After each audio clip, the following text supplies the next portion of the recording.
All right, let's talk about the Zoom AMS24 and how do you connect it to an XLR mic such as the RODE XLR mic, PodMic.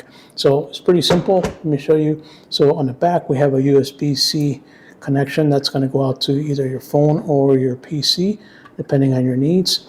Well, and by the way, this is battery powered, so if you don't have power for it, you can just put batteries in here and you'll be ready to go. All right, but the next step is you need an XLR cable.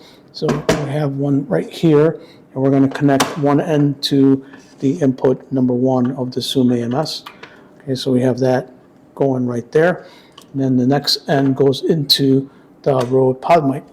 Pretty simple. In the back, just find the connection, and then we're just going to plug it in right here, and that's it. You're pretty much ready to go. If you have any issues with the connection, for some reason the mic's not picking up sound, just make sure you turn on the 48-volt phantom power, and you'll be ready to go.